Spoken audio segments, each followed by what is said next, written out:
Vážené dámy a pánové, ty časy jsou plné výzev a my se jim musíme postavit. Vidíte to na zprávách, které takřka denně přinášejí a konfrontují nás nepříjemnými překvapeními. A brněnské sympózium, které má 34. pokračování, tak teď v roce 2026 je pod titulem Lidská práva v nelidském světě. Společné základy v éře bez konsenzu. To téma lidská práva v těchto dobách trápí spoustu lidí, také mě. Lidská práva, jak se mi zdá, dneska neprožívají zrovna vysokou konjunkturu. Spíše častěji je to tak, že platí právo silnějšího. A to 50 let po závěrečném aktu v Helsinkách. A dnes už to bylo tady připomínáno. Univerzální lidská práva v mnoha částech světa jsou zpochybňovány přes Moskvu, Peking, Teherán až po Washington, ale také v našich evropských zemích. A to nikoliv teprve od těchto dnů, ale od té doby, kdy se o univerzálních lidských právech hovoří, jsou negována a bojuje se proti nim. A to není stav, se kterým bychom se mohli smířit. Kofi Annan jednou jasně řekl, porušování lidských práv dnes, to je zítřejší masakr. Takovým stavebním kamenem, jak se pustit do těchto procesů a jak to trošku zvrátit, tak to třeba částečně mohou být výsledky 15. ročníku Evropské esejistické soutěže pro studentky a studenty, a sice ročník 2026. Téma to představovalo určitou provokaci. Univerzální lidská práva, nádherný mýtus světa včerejška s otazníkem. A mám velkou radost, že to byla spousta účastnic, kteří se nechali vyprovokovat. Tuto soutěž vyhlásil pan doktor Albert Petr Redman, spolkový předseda Ackermannovy obce, a také pan docent doktor Matěj Spurný jako prezident společnosti Bernarda Bolzána. A účastnit se mohli vysokoškoláci, studenti a promovující z Německa, Rakouska, Česka, Slovenska, Polska a Maďarska. A vedle Alberta Petra Remana a pana Spurného členy poroty byly také paní doktorka Zuzana Liscová, která vede katedru pro německá a rakouská studia na Institutu pro mezinárodní studie v rámci sociální vědecké fakulty v Praze. A je to také iniciátor ceny v době před 15 lety, který teď vede zastoupení Svobodného státu Bavorsko v České republice a dřívější dlouholetý spolkový předseda Ackermannovy obce, pan Martin Kastler. Paní doktorka Liscová naši konferenci bohužel už musela opustit. Vážené dámy a pánové, univerzální lidská práva, nádherný mýtus světa včerejška. My, členové poroty, v rámci 15. ročníku pročítali jsme 16 esejů, spousta účastnic se velmi hluboce, diferencovaně a také motivovaně přiblížili k tomuto tématu. Práce poroty byla skutečně radostí. 3 mladí lidé teď zaujali špičková přední místa. Pokud jde o 3. místo, tak to byl Václav Pavel, který se takto umístil. Panu Pavlu je 25 let, studuje na univerzitě v Pasově, magisterské studium European Studies, ale také mediální vědy na Karlově univerzitě v Praze. A teď se tedy budeme věnovat udělování cen. Pane Pavlu, srdečně blahopřejeme. Prosím, pojďte k nám a předneste prosím vaši přednášku, váš příspěvek.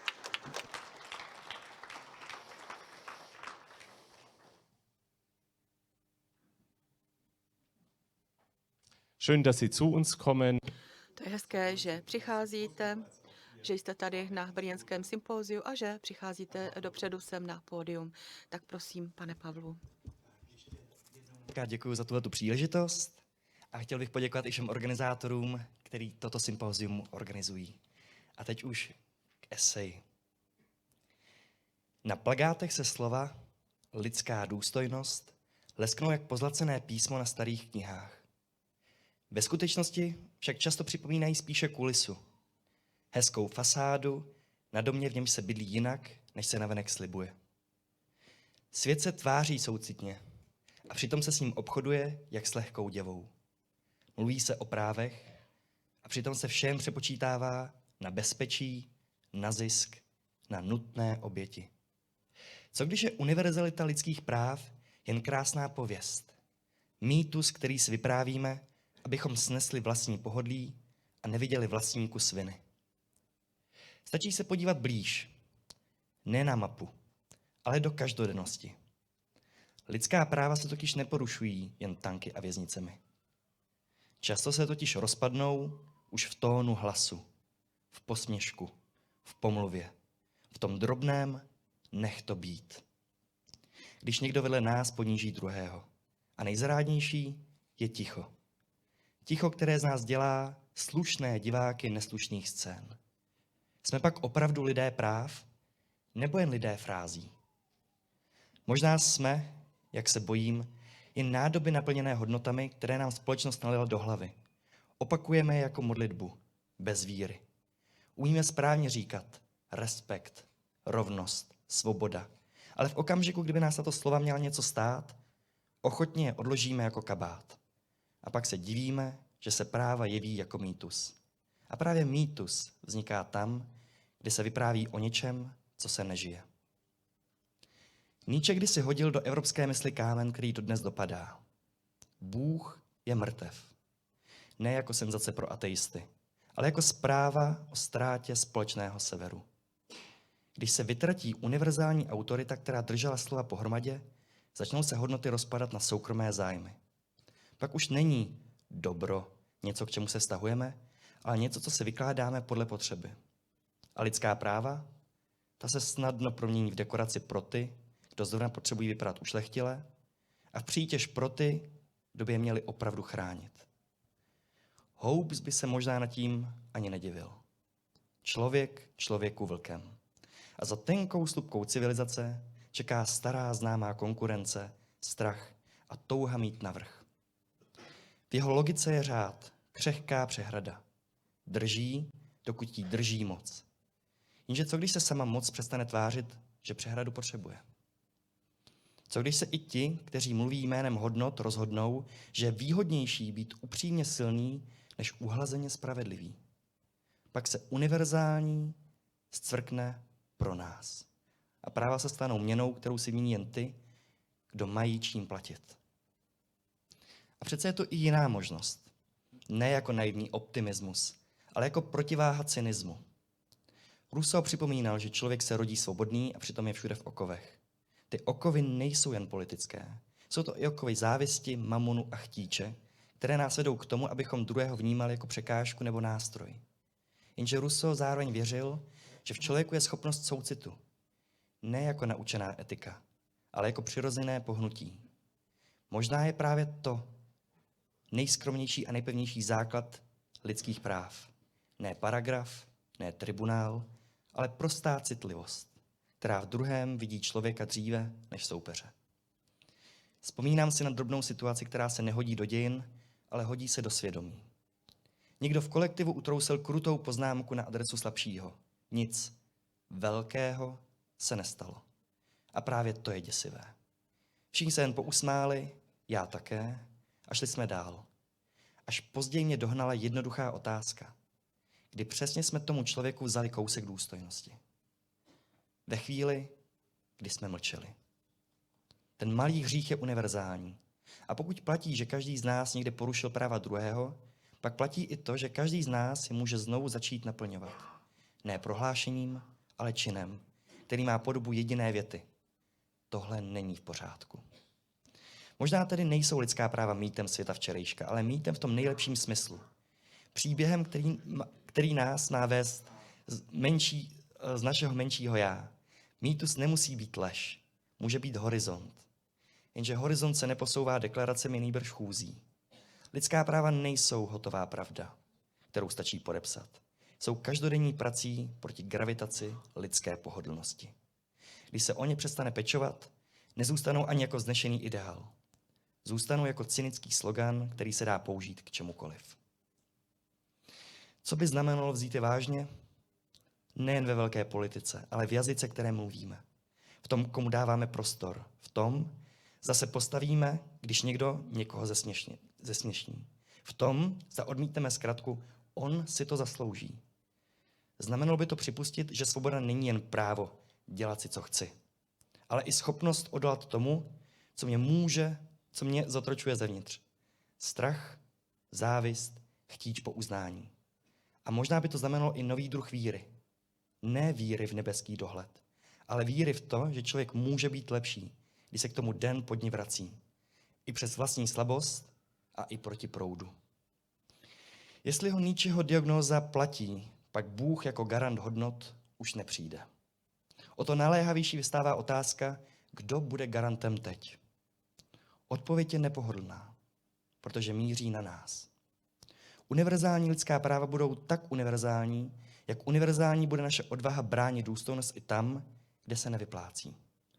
A jestli mají přežít, pak ne jako mramorová socha minulosti, ale jako živá, křehká a přesto tvrdohlavá praxe.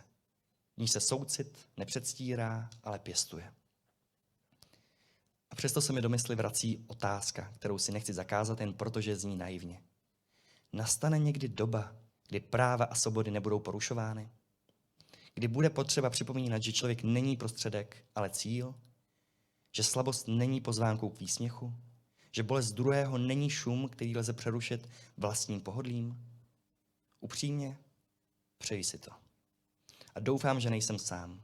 Že tento tichý, někdy až dětinský sen o spravedlivějším světě stále žije v mnoha lidech. I když se za něj stydíme, protože se nehodí do doby, která miluje ironii více než odpovědnost. Vím, že mnohá přání zůstanou nevyslyšena, že dějiny nejsou pohádka, ale zápas. Přesto se člověk občas neubrání tomu, aby se podíval k nebi a věřil, že alespoň jedna padající hvězda přání vyplní. A pokud ne úplně, tak alespoň v malých úlomcích, který se dají žít. Právě proto má smysl psát takovou esej. Ne jako výklad, ale jako apel. Aby každý čtenář, ať už je skeptik, cynik nebo unavený idealista, v sobě našel stejné přání, jenže hlavně, aby ho začal žít. Protože lidská práva nejsou jen práva na život, svobodu a spravedlnost. Jsou to i ta křehká práva, které se do manifestů nevejdou tak snadno. Právo na smích, na štěstí, na úsměv, na pocit bezpečí mezi lidmi. A jestli se dnes tato práva někde dusí nátlakem, chudobou, strachem, posměchem, mocí nebo jen neúčastí okolí, pak možná nejradikálnější čin není velké prohlášení, ale obyčejná, vytrvalá dobrota. Zastat se, všimnout si, nepřidat se k davu, nedělat ze zranitelnosti terč. Šířit to dobré, co je ukryto v každém z nás, není sentiment. Je to práce. A možná jediná, která může z mýtu udělat skutečnost. Je to tedy nakonec stále jen mýtus? Snad. Krásný mýtus. Jenže svět včerejška se sám nevrátí a svět dneška se sám nespraví. Pokud má mít zítřek alespoň obrys spravedlnosti, nebude to díky tomu, že si budeme o právech hezky povídat. Bude to tehdy, až se v malých situacích, právě tam, kde se nic neděje, přestaneme chovat jako diváci. Až si připustíme, že největší hrozbou pro lidská práva není jen moc, která se nebojí a utlačuje, ale i slušnost, která mlčí. A právě i my, každý člověk, každý z nás, je hrozbou i řešením pro nespráví i udržení základních lidských práv. Děkuju.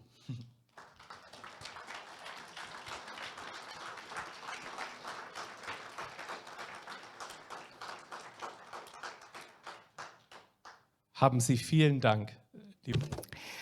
Pane Pavlu, velmi děkujeme a prosím, usaďte se u nás tady na pódiu a my totiž máme takový partnerský systém v naší porotě. Ti, kteří z nás ještě jsou v porotě tady zde přítomní, tak vlastně Martin, jo, takhle vždycky míváme tady, že jsme jakmisi kmotry, partnery jednoho z oceňovaných a proto já teď Matějovi Spornému předávám slovo. Jména panu Pavlu za jeho esej, za to, že vás to téma zaujalo, že jste věnoval vaší práci váš čas a za to, že se vám ta esej taky povedla natolik, že jsme ji hodnotili jako jednu z těch nejlepších. Zeptám se na úvod nepřekvapivě, jak vlastně, nemusíte jít do podrobností, ale zajímá nás samozřejmě, proč se účastníte, proč jste tenhle čas a energii věnoval, nakolik je to tím, že opravdu to téma pro vás je osobně důležité, nebo případně jaké další motivy, nebo jestli třeba často se snažíte tímhle způsobem nějak pronikat prostě do nějaké veřejné diskuze, jak to máte. Jo, děkuju. No, jednoduchá odpověď to určitě nebude, ale právě to, že člověk se účastní těch soutěží, že se snaží vysvětlit, že se snaží být aktivní a ukázat, že existuje nějaké možná řešení, doufám, že ano, tak právě tohleto potom si myslím, že je i důvod, proč se má člověk účastnit a možná předat nějaký poselství i lidem dál, aby se potom skutečně jednou do budoucna mohlo opírat i budoucí generace. Ještě teda se zeptám na to téma konkrétně, jestli už třeba dřív jste nějakým způsobem se zajímal, jestli je to něco, co vás prostě oslovovalo nebo trápilo, nebo taky nemusí být. Jo? Třeba to byla až ta naše výzva, která vás k tomu přivedla, ale je to prostě, zajímá nás to, jakým způsobem, nebo proč jste se toho ujal. Určitě výzva to byla a ta mě taky zaujala, ale co se týče i toho tématu, tak otázky autorit nebo i zneužití moci bylo i téma jedné mé bakalářské práce, i magisterské. A myslím si, že bych rád pokračoval i tímhletím směrem. A prostě když člověk má tu možnost potom posílat skutečně nějaký poselství nebo nějaký, teďka to možná přeženu, slova moudrosti dál, který možná někde budou rezonovat, tak ho to potěší. Dobře, děkuju. Já se zeptám, mám těch otázek by bylo víc, protože vy tam vlastně v té eseji oslovujete jako celou řadu dílčích aspektů, které souvisejí s tématem nebo s nějakým podhoubím, z čeho vlastně vyrůstá. Když ne lidská práva přímo, tak dejme tomu respekt a uznání mezi lidmi, které jsou v nějakých základech lidských práv.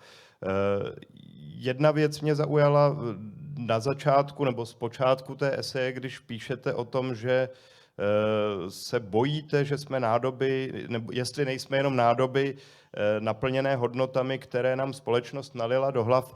Já bych se vlastně zeptal i s ohledem na tu další vaši argumentaci, kdy píšete, nakonec se vlastně dostáváte i k pojetí mýtu jako horizontu, čili ne jako jen tak z jakého vymyšleného příběhu, ale jako horizontu, jako něčeho, co z nás vyvádí z našeho malého já, což se mi velmi líbilo, tahle připomínka vlastně téhle vrstvy významu mýtu, ale v tom případě bych se zeptal, co je na tom špatně, že jsme naplněni hodnotami, které nám společnost nalila do hlavy, pokud jsou to hodnoty, které nás jaksi vedou vzájemně k sobě a které přispívají k tomu, abychom se vzájemně respektovali a abychom neupírali jiným lidská práva například.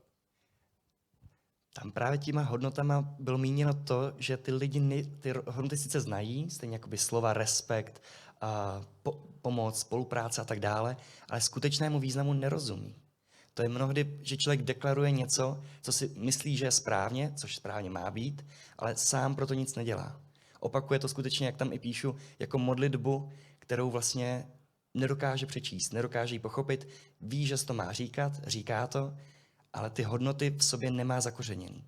Jsou to prostě hodnoty, který pochytil od společnosti a který používá dál, aniž by tomu měl nějakou hlubší vazbu nebo cit.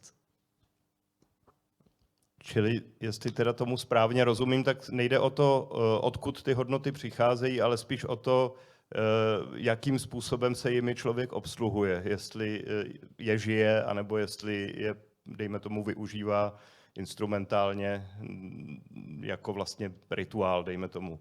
Jo? Dobře, to byla jedna otázka, kterou jsem si kladl nad tím textem. A jestli můžu ještě jednu? Ich würde fortfahren, ja? Jo? Ja. Darf ich noch eine? Ja, natürlich, eine klar. Frage? Vlastně taky hned, nebo to, co tam mezi čím ta esej trošku osciluje, co vidím hned vlastně od začátku, kritizujete přetvářku, to vlastně se týká i toho, o čem jste teď hovořil. Ta vlastně svět se tváří soucitně a přitom jak si obchoduje a tak dále. Na druhou stranu, a vy se k tomu vlastně i v té eseji pak dostáváte, v momentě, kdy zejména ti, kteří mají moc, vlastně odhodí tuto přetvářku a budou jaksi, já teď nemám ta přesná slova, ale ta jaksi upřímnost v té vlastně krutosti, jestli není lepší teda než ta elegantní přetvářka. To je něco, co vlastně mám pocit je hodně téma jako současného světa, když se to vlastně přenese z téhleté roviny, dejme tomu i mezilidské, na rovinu, dejme tomu mezinárodní politiky nebo politiky obecně, tak vlastně to je to, co zažíváme a možná právě někteří by se na to dívali, takže je vlastně dobře, že jsme odhodili tuhletu přetvářku, protože to vždycky platilo jen pro některé a nikdy nebyla lidská práva, lidská důstojnost zaručena všem.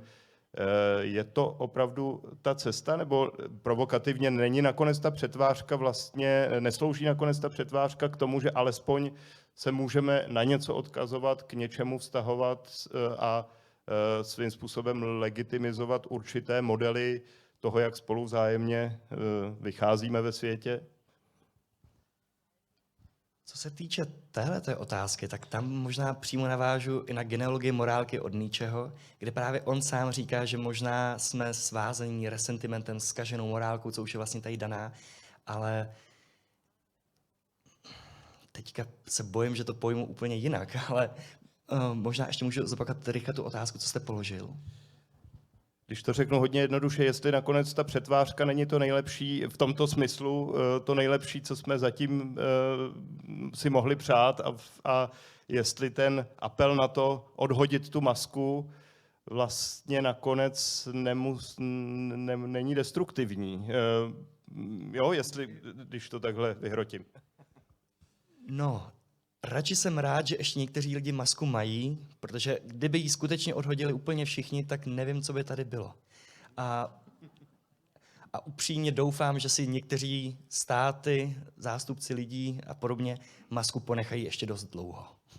Tím bych možná si tohoto i ukončil. Tak děkuju. Já to neměla být obhajoba masek a přetvářky, ale jenom upozornění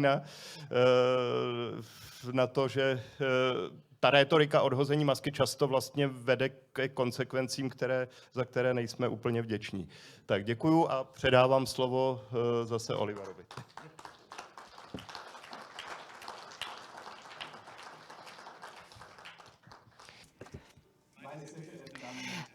Vážené dámy a pánové, druhé místo bude obsazeno dámou Linou Borasovou. Lina Boras, milá paní Boras, srdečně blahopřejeme. Paní Boras je jí 22 let a studuje na univerzitě v Brémách bakalářské studium, a to sice integrovaná evropská studia, 3. semestr. I vás prosím, paní Boras, pojďte prosím k nám a přečtěte nám váš příspěvek, vaši esej.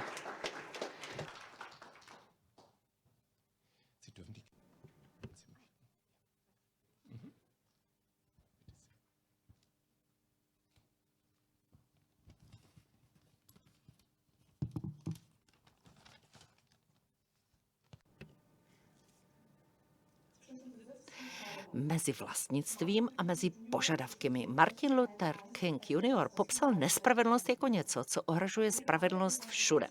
Jako bychom byli všichni spojeni v jedné morální struktuře. Univerzální lidská práva jsou založena na stejném slibu, že důstojnost nemůže být teritoriální, že rovnost nemůže být selektivní. Jo.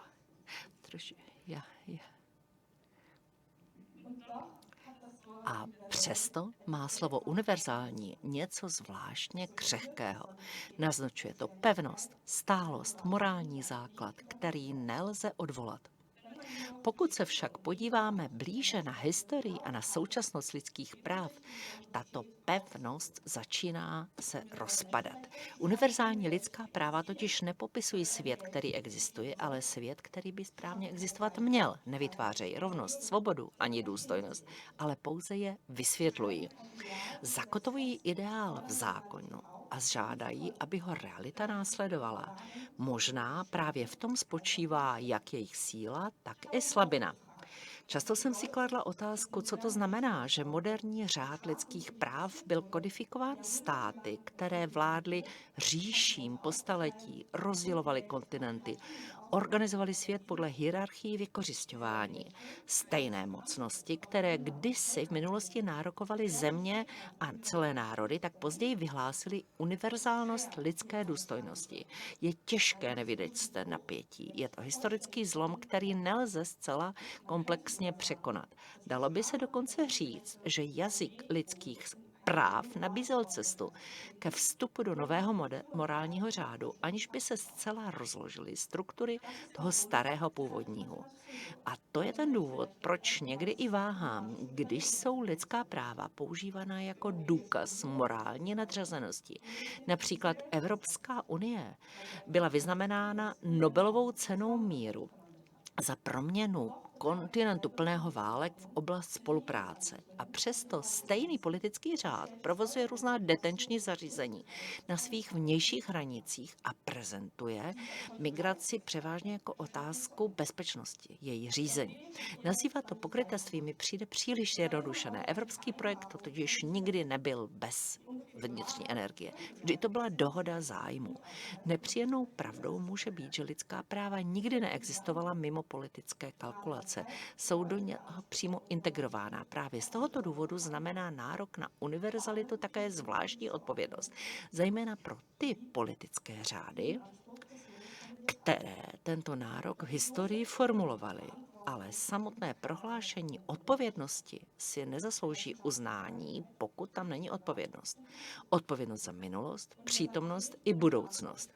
Univerzalita bez odpovědnosti totiž zůstává slibem bez důsledků a proto je náchylná k instrumentalizaci. Pokud univerzální lidská práva stělesňují ideál prohlášený ve světě poznamenáném nerovností, pak byla vždy ideologická. Práva řídí moc a jsou zakotvena v institucích. Závisí na státech, které rozhodují, kdy a jak se mají práva aplikovat. Práva mohou být omezená, pozastavená, interpretována a tím i instrumentalizována. Když se násilí objeví jako politika, jako regulace hranic, jako správa populace, jako bezpečnostní legislativa, tehdy začíná nosit masku legitimity. V takových chvílích se zdá, že lidská práva ztrácejí svůj význam. A přesto se nemohou tady tohoto myšlení vzdát. Jako dcera marockých imigrantů se s univerzálními lidskými právy nesetkávám jako s filozofickou nebo právní abstrakcí. Setkávám se s ním jako skutečným nárokem. Je to jazyk, který mohl trvat na tom, že patřím do společnosti, která mi toto místo vždy dobrovolně neposkytovala. Jsou slovníkem, který mohu požadovat, aby rovnost byla víc než jen symbolika, že svoboda nezávisí na původu, že důstojnost není vázána na podmínky. Pro ty, kteří práva neberou jako samozřejmost, nejsou to dědičné jistoty, ale tvrdě vydobité požadavky. A to je paradox, který nelze vyřešit. Lidská práva jsou totiž ideologická a právě proto mohou odolávat. Nevznikají mimo moc, ale pracují v jejím rámci. Nicméně, protože jsou kodifikována jako univerzální, vytvářejí určité měřítko, podle kterého se moc musí i ospravedlňovat.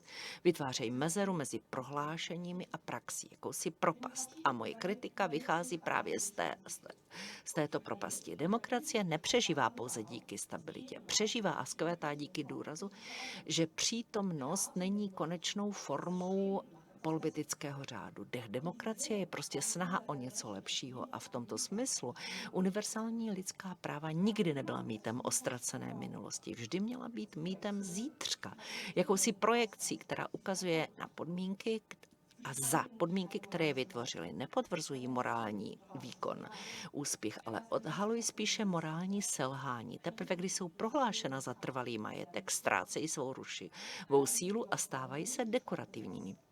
Pokud však zůstanou požadavky místo majetku, zachovávají si svou spornou osvobozující sílu. Tyto požadavky by neměly sloužit k omlouvání nebo zakrývání historie, ale k její konfrontaci. Univerzální lidská práva vznikla ve světě stále prostoupeném imperiální mocí. Přesto zůstávají jediným globálně pochopitelným systémem, který mohou ti, kdo jsou na okraji, oslovit centrum.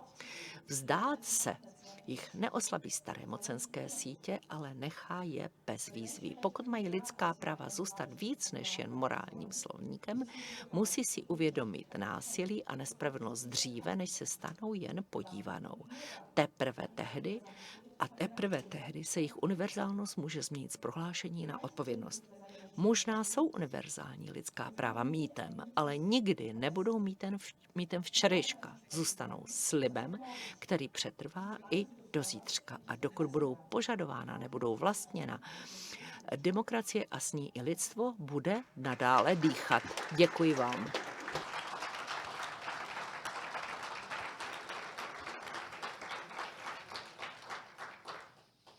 Vielen Dank, liebe Mnohokrát děkujeme, milá paní Burac, ještě jednou srdečné blahopřání. Teď prosím, rozšířte tady naše řady a slovo předávám tomu, kdo bude mít laudácio, Albert Peter Redman. Mikro 3, ja.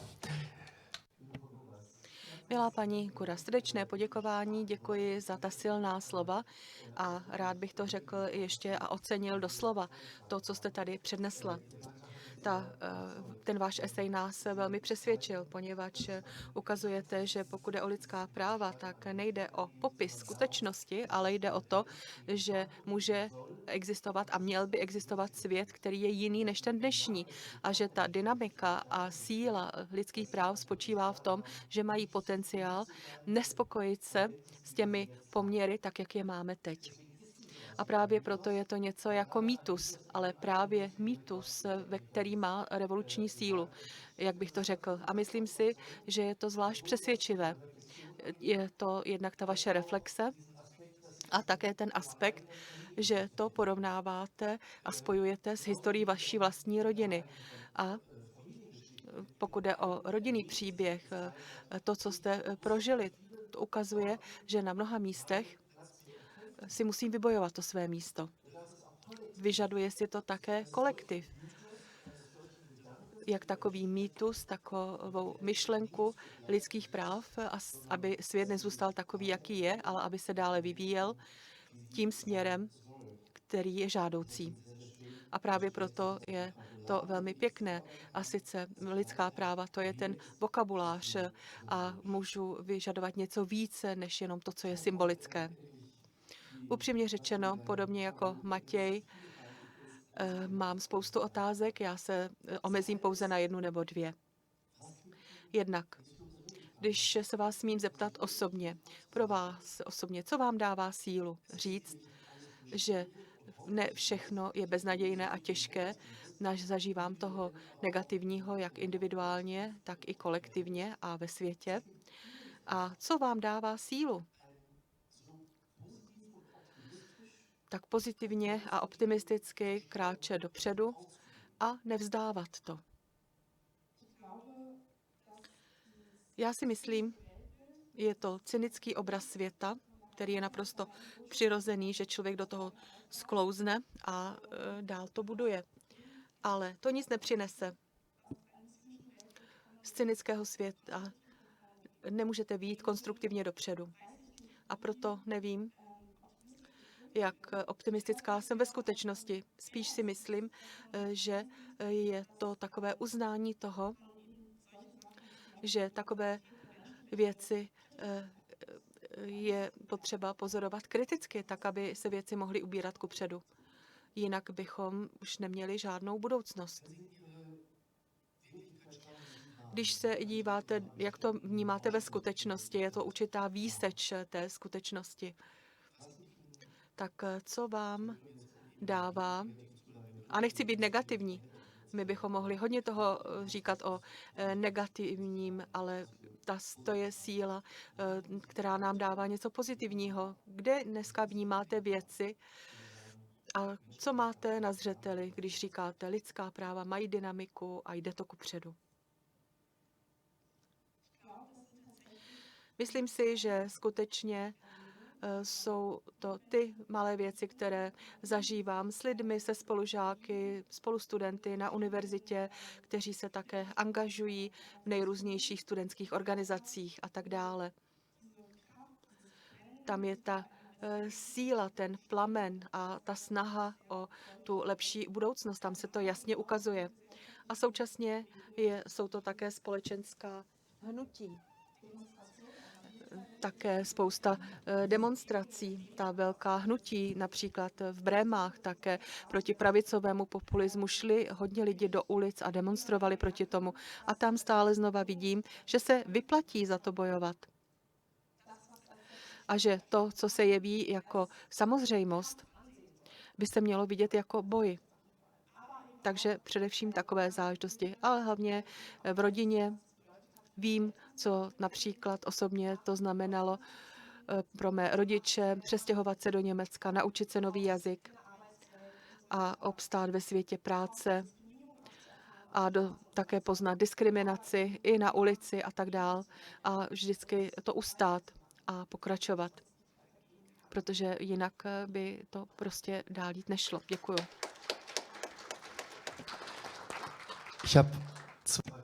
Mám na vás 2 přání. Jednak, abyste nevzdávala tento boj. A druhé přání, abyste nás v tom boji, který vedeme už 34 let, částečně také tady v Brně a předtím v Jihlavě a ty poslední roky v Brně, tak abyste se vraceli znova. To platí i pro vás, i pro 3. kolegu, který se také hnedka dostaví. Takže prosím, přijďte znova. Záleží nám na tom, abychom se angažovali ve světě, abyste se angažovali ve světě tímto směrem. Děkuji.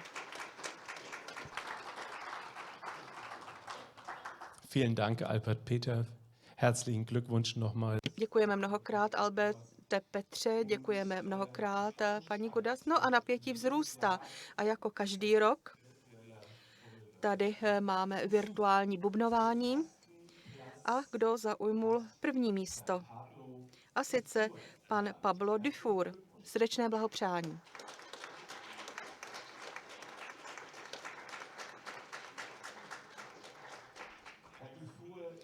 Pan Dufour má 24 let na Svobodné univerzitě v Berlíně. Dělá magisterské studium politologie, ale jak jsem se dozvěděl, tak v současné době je právě v Paříži. Možná i to bude tématem. Takže pan Dufour přijde také k nám dopředu a také nám přednese svůj příspěvek.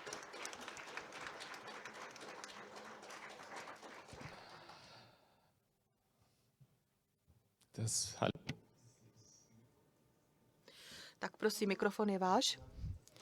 Já vás zdravím, mnohokrát děkuji za zorganizování.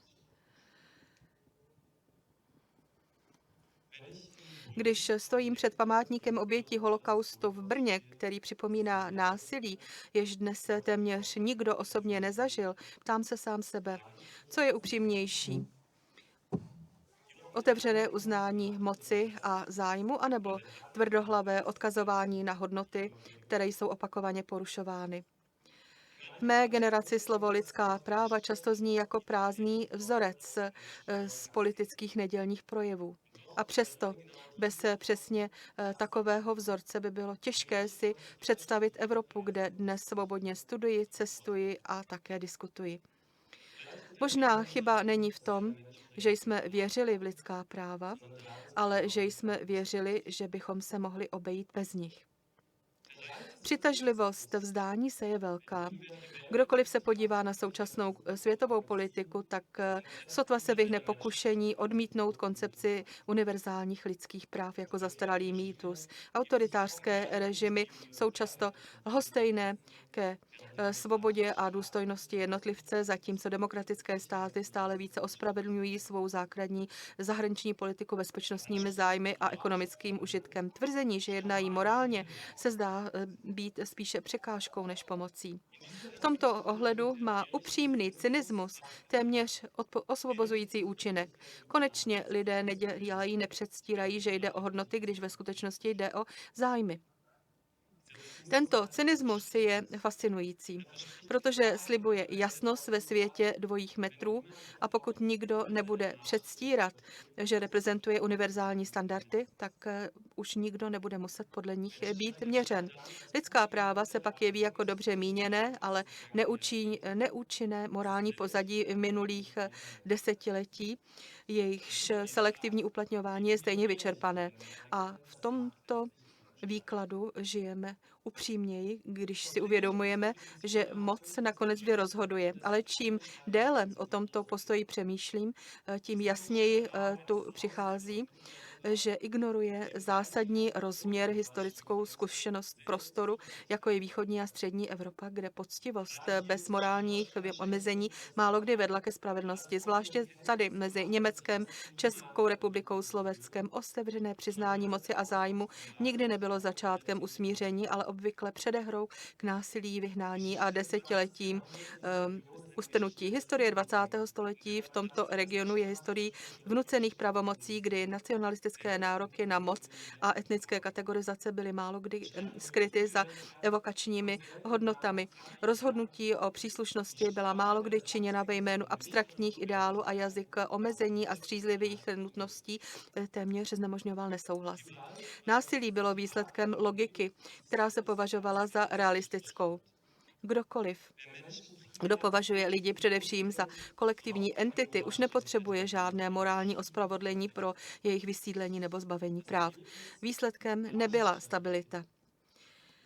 Po skončení druhé světové války nevedla mezigenerační spirála vlny strachu a nedůvěry k poctivému novému začátku ve smyslu střízlivé politiky zájmu, nýbrž zpočátku k tichému útlaku a ideologickému utvrzení, stvrdnutí. Usmíření přišlo až mnohem později a začalo tam, kde bylo pojmenováno utrpení, byla uznána vina a lidská důstojnost byla brána i zpětně vážně. Tento proces byl velmi křehký a často bolehlivý, nemohl být vynucen ani předepsán, ale měl společný jazyk lidských práv, i když se to tak vždy nenazývalo. Pojmy jako důstojnost, odpovědnost, individuální svoboda, to umožňuje morálně hodnotit minulé nespravedlnosti a sice kromě historického vysvětlení.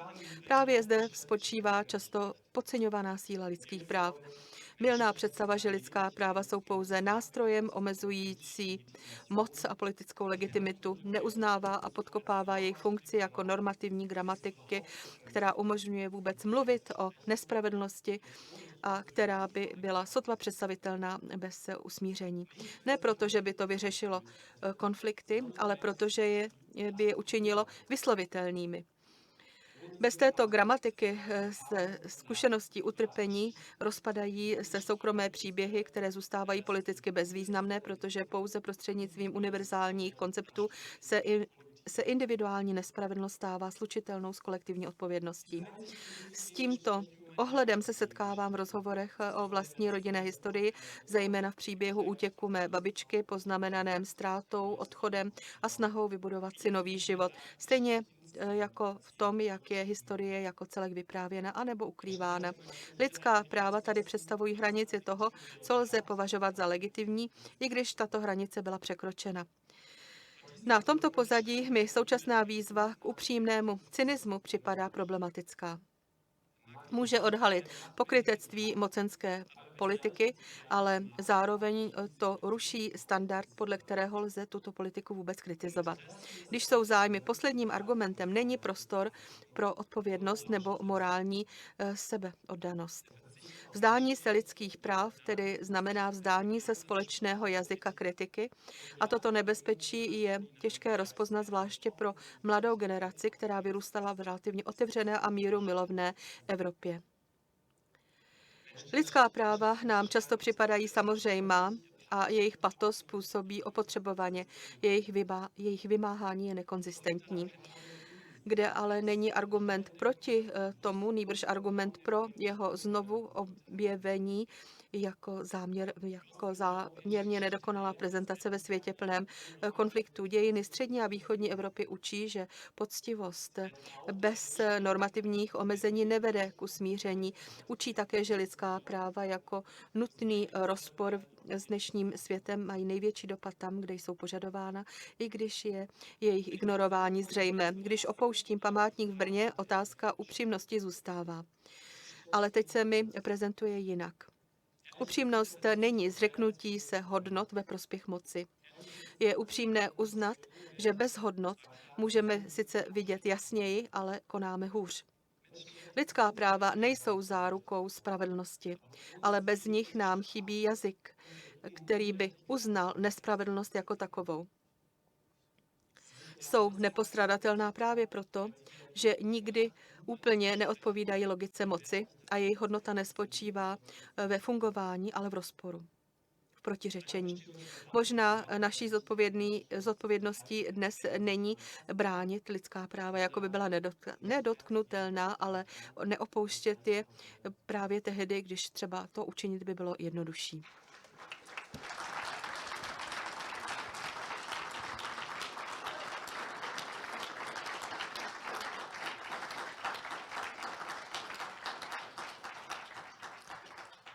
Haben Sie vielen Dank, liebe Herr. Mnohokrát děkujeme, pane Dufoure. A rozšiřte, prosím, tady naše řady. A slovo předávám tomu, kdo bude mít laudácio, a to je Martin Kastler.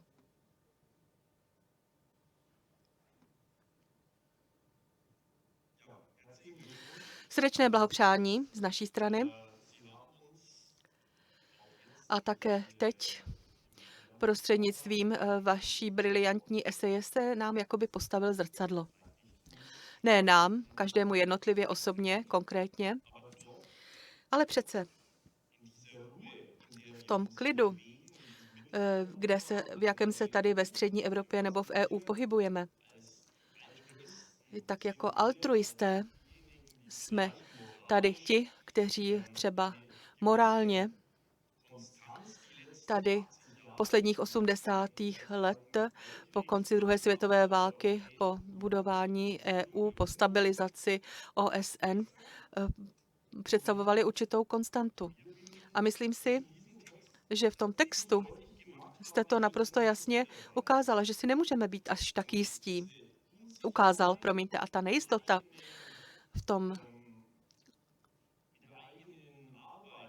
pokud je o vlastní práci, o vlastní působení, to je ten habitus toho vzorného žáčka, který v mezinárodním multilaterálním světě a světové politiky, tak jak jsme o tom mluvili také včera večer, tak nechci říct, že jsme si udělali pohodlí, ale možná,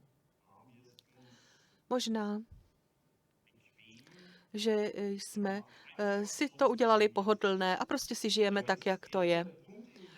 A vy jste tady také osobně do toho textu vložil několik bodů. A možná k tomu bych měl rovnou první otázku, protože Když se podíváte po publiku, jsou tady někteří, kteří třeba zažili něco podobného jako vaše babička. Já sám si vzpomínám na moji babičku a na všechny ty historie, příběhy a na ty osobní životy, které se prostě změnily díky událostem, díky politice. Možná byste k tomu mohl ještě dodat několik osobních věcí. Myslím si, že tady v Brně by nás to všechny zajímalo a bylo by to dobré. Určitě můžu krátce povyprávět. Moje babička byla tehdy do západního Německa, respektive utekla do Kielu, takže v blízkosti hranic s Francií, z východního Pruska. A to přispělo k tomu, že jsem chtěl napsat tento esej, protože v okruhu přátel a během studia se často hovoří o tom, že lidská práva dneska produkují pouze nějaké deklarace z Ženevy nebo New Yorku, ale efektivní to není. Ale je to otázka a že lidská práva mají tu vlastnost, že mohou artikulovat, vyslovit i to bezpráví a nechci, aby to spadlo do osobních příběhů. A ty univerzální pojmy slouží k tomu, že to můžeme zviditelnit. Myslím si, že v mnoha rodinných příbězích to tak prostě je. V podstatě už nikdo neví tak úplně přesně, co se kdysi stalo a tady ty pojmy můžou být velmi užitečné. Já to mohu říct z vlastních zkušeností. Skutečně jsou to zkušenosti, které člověk získává přes známé, přátele, rodinu, příbuzné. To je člověku nejblíže a je potřeba to tradovat dál. Pak je tady ještě druhý aspekt a možná, že také je to něco, na co bych se chtěl zeptat. V eseji jste poměrně jasně vyjádřil, a to je to přirovnání s tím zrcadlem, že jste nám postavil zrcadlo, ale naprosto jasně jste řekl, že pro toho či onoho je to jakoby volná jízdenka pro všechny kalkuly a hrátky, a sice podepsání charty a tak dál, myslím OSN.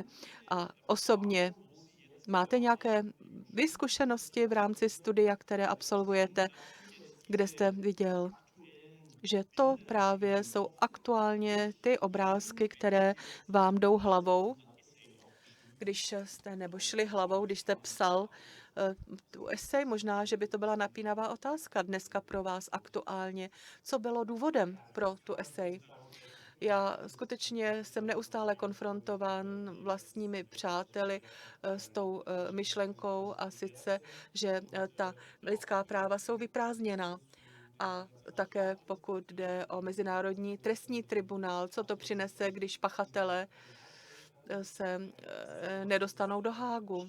A proto jsem to chtěl napsat. A především to byla ta myšlenka a sice výsledek násilí, jak ho chápat. No a také v kontextu s touto konferencí myslím si, že se to hodilo k té historii střední a východní Evropy, protože ta věc, že je to nucení k tomu, pochod smrti, vyhnání po válce, a sice od Douglase je také zajímavá kniha k tomu, že dřív se používaly pojmy jako repatriace a transfer a podobně a vlastně to normalizovalo administrativně násilí. Myslím si, že právě to pro mě osobně to bylo nutné napsat, protože to historicky dávalo smysl. A funguje ten termín, nebo ty termíny, ty pojmy fungují jako gramatika a pokud je o usmíření a další. Takže to bylo Německo, tehdejší Československo, pak 90. léta. A já jsem tím chtěl vyjádřit, že tehdy, pokud jde o Česko-německou deklaraci z roku 1997, to nebylo právní cvičení, ale jasně se hovořilo o výsledcích a díky tomu došlo k usmíření. A to bylo měřítkem pro lidská práva. A Já jsem pomocí univerzálních pojmů chtěl takto v mém eseji vylíčit a znázornit. Pokud jde o historická data a naši historii, takže já sám jsem svědkem, očitým svědkem z podpisu deklarace Česko-německé 1997 v Praze. Tehdy jsem byl mladým studentem, snažil jsem se naučit se česky, aby to fungovalo. Pracoval jsem pro Václava Havla a byl jsem u toho podpisu, ale on nepodepisoval jako prezident tehdy. Byl to jeden z historických výkonů Helmuta Kohla, který to dal do pohybu, a Václava Klause. Šlo o to nedebatovat o právnických otázkách. Nejprve se muselo vyřešit to právnické a možná, že tehdy jste ještě nebyli tolik v kontaktu s Ackermannovou obcí, ale to bylo vždycky krédem našich matek a otců v Ackermannově obci. Jako křesťané chceme spolu hovořit v Evropě bez předsudků, bez skladení si podmínek. My se setkáváme dříve v Jihlavě, teď už hodně let tady v Brně. A myslím si, že to je něco, když se podívám tady po sále, se nás velmi týká, protože to je to, co ve stávající aktuální době a situaci děláme, ať už je to malé bilaterální setkávání mezi Českem, Německem, Polskem, ale také pokud je o velkou světovou politiku. Takže ještě jednou vám gratulujeme. Ale chtěl bych položit ještě jednu otázku, kterou kladu vždycky tomu, koho představuji jako partnera. Jak jste vlastně se dostal k nám? Jak jste přišel na nás, na Ackermannovu obec, na společnost Bernarda Bolzána a na toto sympozium? Možná, že nám prozradíte třeba vy všichni tři, jak jste nás vlastně našli. Skrz Instagram, úplně jedno. Budu upřímnej, bylo to tam. A skrz právě jeden spolek, co máme v Německu. Also, ja, du den Also ich bin eigentlich evangelisch, aber ich habe zum ersten... Jsem sice evangelík, ale poprvé jsem slyšela během svého běžmování o Ackermannově, vlastně o vašem společenství. My jsme celý rok měli vlastně náboženství a že jo, byli jsme vzděláváni, nebo učili jsme se tady k tomuto, k běžmování, a tam se hovořilo o Ackermann-Gemeinde. U mě to bylo tak, že když moje sestra studovala ve Vídni, tam byla taková jakoby vývězka, a tím, že já vlastně studuji evropská studia, tak ona mě to vyfotila, přeposlala tu vývězku a takhle to vzniklo. Úžasné. Moc krát děkuji, to je pro nás důležité i jako pro organizátory, abychom měli i zpětnou vazbu tohoto druhu, jak se k nám vlastně mladí lidé vůbec dostanou, protože tady ta soutěž eseje bychom rádi naše diskuze, naše hodnoty šířili, propagovali dál. Já jsem ještě nikdy neslyšela, aby v náboženství vlastně, když jsem zmiňoval katolickém, jo, prostě na hodině náboženství úžasné, co všechno existuje. A já si dovoluji ještě říct takový svůj nápad a vy mě řeknete, jestli si myslíte, že to je dobrý nápad. Už jsme dlouho přemýšleli o tom, jestli bychom neměli vytvořit něco jako alumni, jako takové společenství těch našich výherců, našich cen, tedy těch našich výherců, našich cen. Měli byste chuť stát se jádrem, základem takové iniciativy, prostě, že bychom to třeba do příštího roku vás a vaše předchůdce pozvali, třeba to je spontánní nápad, já jsem to zatím s nikým ještě neodsouhlasil, ale že by to byl takový prostě součást, by se to stalo programu, jo, takový kruh by se setkával. No já si myslím, že by to mohlo být něco jako takové jako do vzduchu vypoštěno, aby se kolegové necítili tak úplně, že třeba by jim bylo teď zatěžko tady takhle na pódiu říct, že ne, a třeba by chtěli říct ne. Jakoby jo, mně by se to líbilo moc, ale nechci vás vyloženě takhle tlačit k něčemu. Dobře, takže chápu, že tady nemůžete říct ne. Dobře, srdečný dík, jste úžasní lidé a takové lidé potřebujeme v naší společnosti, v naší střední Evropě a budeme strašně rádi, když budeme moci s vámi spolupracovat, takže jinak to zůstane mezi námi, ta vaše odpověď.